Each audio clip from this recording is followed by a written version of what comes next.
des valeurs du monde de la campagne rurale vers celles de ce territoire. Bonjour Bernard Allot. Bonjour. Vous êtes directeur de Cap Science, centre de médiation scientifique très connu à Bordeaux et en France. Mais qu'est-ce que pour vous un centre de médiation scientifique? Qu'est-ce qu'être médiateur? Ah, voilà, de belles questions. Mais un centre de médiation, c'est plein de choses à la fois. C'est effectivement d'abord un lieu qui permet à un large public, spécialiste ou pas, jeune ou moins jeune, d'avoir le plaisir de découvrir des univers. Donc c'est le plaisir de découvrir, le plaisir de rencontrer, le plaisir d'échanger, le plaisir de débattre. Bref, le plaisir de comprendre en quoi le savoir participe à donner du sens à notre vie. Et la connaissance à designer notre existence. Je crois que ce qui est important, en plus, c'est que dans ce lieu, ce ne soit pas qu'un lieu, mais ce soit quelque chose qui crée du lien. Qui crée du lien entre des acteurs, entre le public et des spécialistes, scientifiques, artistes, théâtreux, musiciens, bref, un espace de rencontre le plus large possible. Mais alors, l'école dans cela, est-ce aussi un lieu de médiation? L'école est aussi un lieu de médiation. Et vous êtes concurrent? Au contraire, c'est un lieu, le lieu de culture ne doit pas se substituer à l'école, chacun son rôle, et ça c'est extrêmement important que de respecter les fonctions. Je crois que l'école est peut-être là plus pour permettre d'appréhender des contenus disciplinaires, le lieu de culture est peut-être pour rassembler, croiser ces contenus disciplinaires, les contextualiser et permettre d'expliciter les fonctions de ces contenus. Et je crois que le lieu de culture est un lieu complémentaire de l'école. Vous avez du succès avec les enfants, les adolescents, les parents, qui prioritairement? À Cap Science, c'est essentiellement les familles qui viennent, avec des jeunes jusqu'à 12 ans. Ensuite, on retrouve effectivement les gens qui reviennent quand ils sont parents. Je crois qu'il y a une perte qui s'effectue entre les 16 et 25 ans, et c'est là qu'on essaie d'avoir un programme spécifique permettant aux 16-25 ans d'avoir, du plaisir à repénétrer dans ces univers qui peuvent même participer de la constitution de leur propre personnalité. Donc les enfants, eux, ils ont plaisir à venir. On peut penser que s'ils ont plaisir à venir, ils ont plaisir à y amener plus tard leurs parents. Absolument. Je crois que ça, c'est extrêmement important.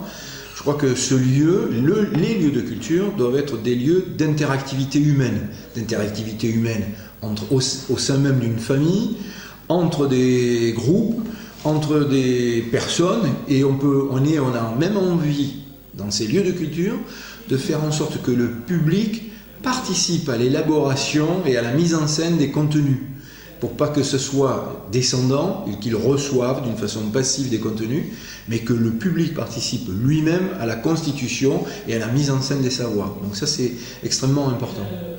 Mais alors, revenons à ces adolescents 12, 14, 15, 25 ans qui en fait ne fréquentent pas trop les centres de médiation culturelle et scientifique. On dit même qu'à l'école, nombre d'entre eux s'ennuient. Quelle est votre stratégie pour faire en sorte qu'ils puissent venir effectivement à Cap Science dans les centres de médiation scientifique? Je crois qu'il faut partir de ce qu'ils attendent.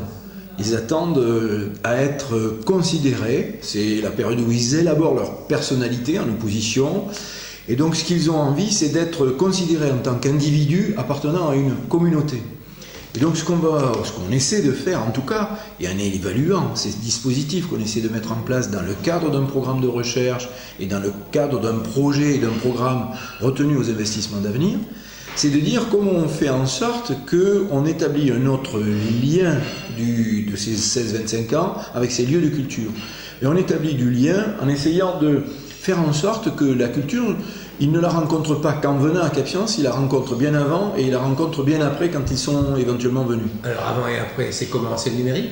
C'est le numérique qui participe, entre autres, qui est un moyen, c'est pas une finalité, c'est un moyen qui participe effectivement de donner un autre rapport temps et espace au savoir et à la culture, et qui permet, au travers de dispositifs de mise en scène, de design du savoir, de gamification, enfin bref, un peu, j'allais dire d'une façon provocatrice, de marketing du savoir, qui permet aux jeunes d'avoir envie de goûter, de déguster et de comprendre son environnement. Alors bon, Cap Science, c'est un lieu. Lorsqu'on est éloigné de ce lieu, comment faire?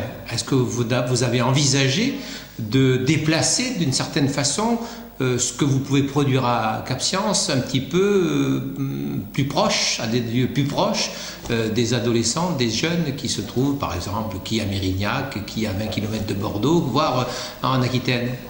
On a effectivement une forte volonté, je l'ai dit, d'être un lieu qui crée du lien. Et pour créer du lien, il faut savoir aller à la rencontre des publics où ils se trouvent. Alors ça se fait soit en créant des lieux physiques et en introduisant de la culture dans des lieux éducatifs. C'est le cas à Florac avec côté sciences, ville et nature. C'est le cas à Mérignac dans une école primaire, et c'est assez rare en France. C'est le côté sciences, air et espace.